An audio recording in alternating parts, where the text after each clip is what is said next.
Bonjour. Bonjour. Bonjour à tous les pasteurs qui nous écoutent.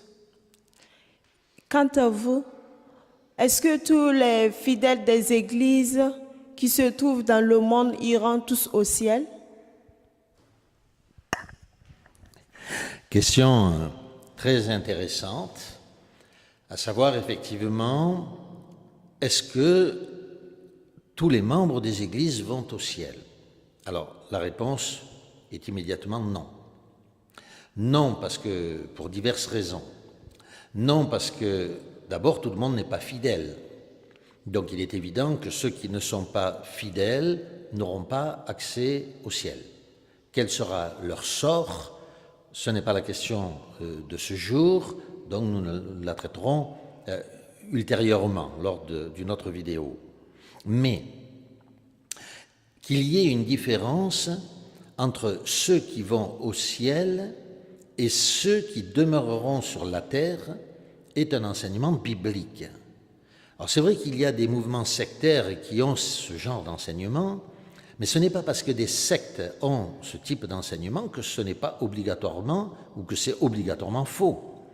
Aucun mouvement religieux n'enseigne que des choses fausses. Bien au contraire, on enseigne beaucoup de vérités pour vous tromper plus facilement. Alors, y a-t-il une voie vers le ciel et une voie vers la terre? Telle est la question. Le sujet est difficile parce qu'en fait, il y a beaucoup d'aspects à cette question. Toutes choses, nous dit l'apôtre Paul, ont été écrites pour notre instruction. Donc tout ce qui a été écrit dans la Bible a été écrit non pas juste pour nous raconter de belles histoires, mais pour nous instruire de ce que sera le royaume de Dieu. Notamment, la vie du peuple d'Israël, telle qu'elle était à l'époque des rois ou à l'époque des juges, était un exemple de la manière dont Dieu allait diriger, administrer la terre lors de son retour, le retour de Jésus-Christ. Donc le mot est lâché, une administration. Il est évident qu'en Israël, il y avait une administration. Il y avait 12 tribus, dont une était cachée. Elle n'avait pas de territoire à proprement parler, elle n'était pas enregistrée comptablement, il était interdit de compter le nombre, et elle était appelée la tribu cachée. Cette tribu est l'image du peuple qui s'est sanctifié, du peuple chrétien sanctifié, non pas de tous les chrétiens, du peuple chrétien sanctifié.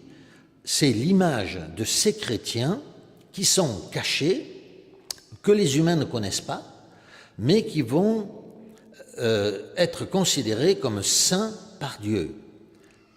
Un certain nombre dans une église, un certain nombre dans une autre église, au sens humain, d'autres personnes dans d'autres églises, chacun pour sa part, constituant l'Église sainte de Jésus-Christ, la seule Église véritable de notre Seigneur Jésus-Christ.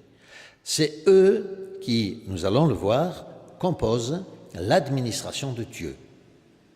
Eux seuls iront au ciel, les autres vivront sur la terre. Alors nous allons essayer de voir quelques textes des Saintes Écritures et quelques enseignements des tout premiers chrétiens, fidèles bien sûr, sur cette question. Par exemple, dans Matthieu, au chapitre 5, verset 5, je vais vous en faire la lecture dans ma Bible, il est dit, c'est Jésus lui-même qui parle, il dit « Heureux les doux, car ils hériteront le ciel ?» Non, la terre. « Heureux les doux, parce qu'ils hériteront la terre. » Il n'est pas dit heureux les saints, il est dit heureux les doux. Ce n'est pas parce qu'on est doux qu'obligatoirement on va au ciel. Si on est saint, oui, on va au ciel, nous le savons. Les saints hériteront du ciel. Mais heureux les doux, dit Jésus, car ils hériteront la terre. Nous regardons aussi dans Révélation, chapitre 7, verset 9, dans ma traduction, il est dit, c'est l'apôtre Jean qui voit sa vision, et il dit, après cela, je regardais, et voici, il y avait une grande foule que personne ne pouvait compter, de toute nation, de toute tribu, de tout peuple, de toute langue. Ils se tenaient devant le trône et devant l'agneau, revêtus de robes blanches avec des palmes dans leurs mains. Et le chapitre 21 nous dit, « J'entendis du trône une voix forte qui disait, « Voici, la tente de Dieu est avec les hommes. » Non, avec les hommes, hein, c'est-à-dire avec les hommes sur la terre, donc, les saints n'étant plus appelés des hommes. Il habitera avec eux, ils seront son peuple, et Dieu lui-même sera avec eux. Il essuiera toutes larmes de leurs yeux, la mort ne sera plus, il n'y aura plus ni deuil, ni cri, ni douleur, car les choses premières ont disparu. Il s'agit ici de la présence de Dieu parmi les humains sur la terre. Il y a bien un groupe qui va constituer l'administration de Dieu et un autre groupe qui vivra sur la terre sous l'administration de Dieu. J'attire votre attention d'ailleurs sur un autre texte que vous connaissez parfaitement. Ils seront rois et prêtres. Ils seront prêtres de Dieu. Ou d'autres passages, ils seront rois ou prêtres et juges. Il est évident que si ce groupe qui constitue l'administration de Dieu est juge, c'est qu'ils vont juger des personnes. Ils ne jugeront pas les saints, puisque les saints ne sont pas jugés. Ils jugeront donc des personnes qui méritent d'être jugées. S'ils sont rois, ils régneront donc sur quelqu'un, sur un groupe de personnes. S'il y a des rois, il y a donc des administrés. S'ils sont prêtres, c'est qu'ils sont prêtres pour des gens qui ont besoin de passer par une prêtrise. C'est qu'ils seront intercesseurs pour ceux pour lesquels ils seront prêtres. C'est bien ? Dans Luc d'ailleurs, au chapitre 12, verset 32, Jésus dit ceci, « Ne crains pas, petit troupeau, car votre Père a trouvé bon de vous donner le royaume. » Or, nous savons que dans un autre texte, nous pourrions en citer plusieurs, mais par exemple, l'apôtre Jean dit que Christ est mort non seulement pour nos péchés, mais pour les péchés du monde entier. Donc le monde entier ne constitue pas, bien entendu, un petit troupeau, mais une foule innombrable de personnes. Comme nous venons d'ailleurs de le lire, je vis une foule innombrable de personnes. Il y a donc une foule innombrable de personnes venues du monde entier, et il y a un petit troupeau qui constitue, comme nous l'avons dit, cette administration de Dieu. Je voudrais aussi vous donner quelques commentaires issus des premiers chrétiens.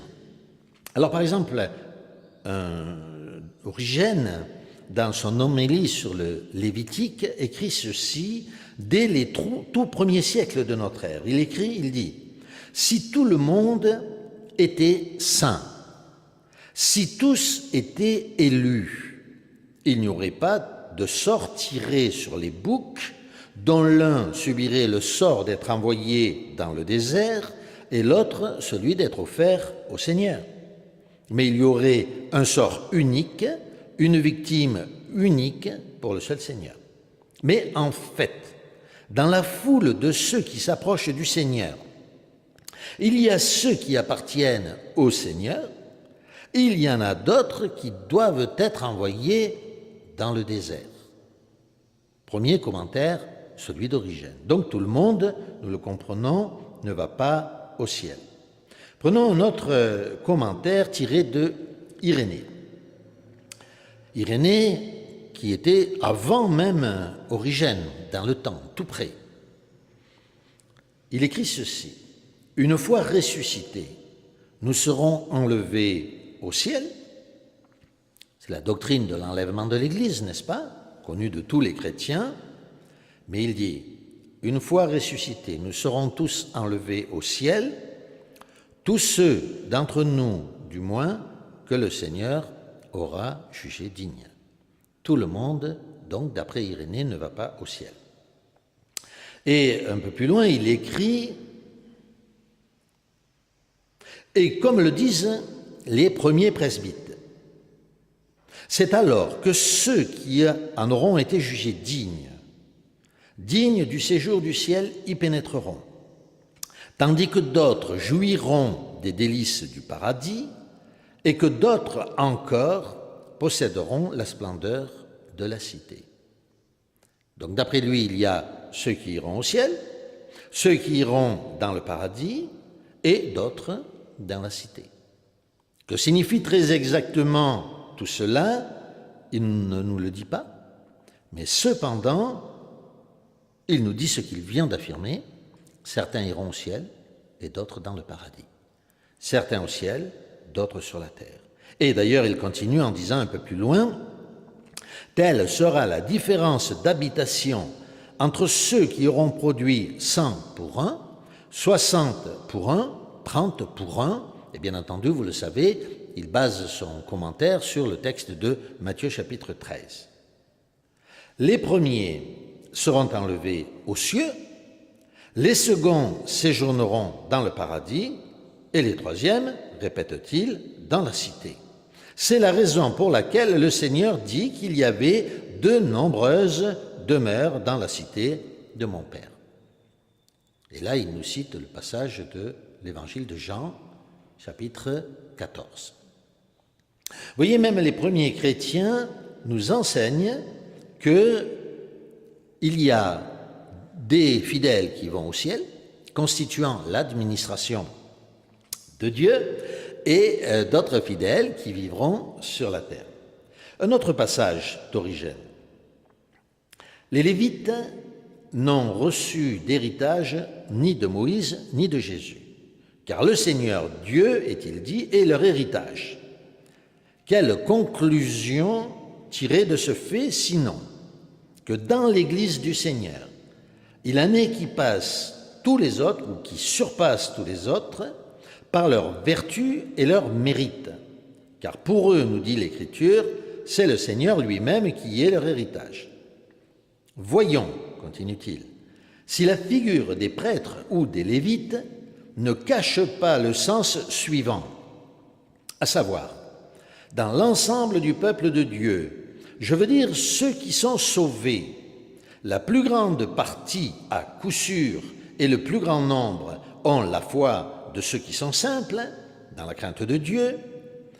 Ils plaisent au Seigneur par leurs œuvres bonnes, par leurs mœurs honnêtes et la qualité de leurs actes, mais ils sont peu nombreux, au contraire, et très rares, ceux qui s'adonnent à la sagesse et à la connaissance, qui gardent leur cœur de toute souillure et cultivent dans leur âme les plus belles vertus. Leur connaissance leur permet d'éclairer la route que les autres, les plus simples, prennent pour venir au salut. Nous notons que, comme, selon ce que dit Origène, que comme dans le peuple de Dieu au temps d'Israël, il y a ceux qui sont simples, il y a ceux qui ont une foi, on va dire, ordinaire, mais qui ont foi, qui croient, et qui vivent saintement. Et puis il y a ceux qui, au contraire, augmentent leur connaissance et enseignent les autres. Cela est vrai déjà aujourd'hui au sein du peuple de Dieu, mais cela sera encore plus vrai, bien entendu, dans le royaume de Dieu. Ceux qui vivront sur la terre, parce que leur fidélité n'a peut-être pas été suffisante pour accéder au royaume de Dieu céleste, seront enseignés par ceux qui, au contraire, auront atteint ces demeures célestes, tellement plébiscitées par notre Seigneur Jésus-Christ. Bon? Oui, c'est bon. Et je suppose qu'il y a d'autres versets bibliques qui traitent ce sujet. Alors, comme je le disais au début de cet exposé, non seulement il y a des versets bibliques qui traitent de cette question, mais de nombreux versets bibliques, de nombreux témoignages des tout premiers chrétiens. Alors, il est évident que dans ces vidéos de quelques minutes, nous ne pouvons pas aborder tous les contours de cette question ou de ce sujet, mais nous aurons l'occasion de le faire à travers d'autres vidéos, car nombreux sont les témoignages et les versets qui attestent qu'il y a une administration céleste et une vie terrestre pour les autres. Nous pouvons remercier, je crois, tous les pasteurs qui nous écoutent et nous espérons qu'ils auront compris cet enseignement des Saintes Écritures.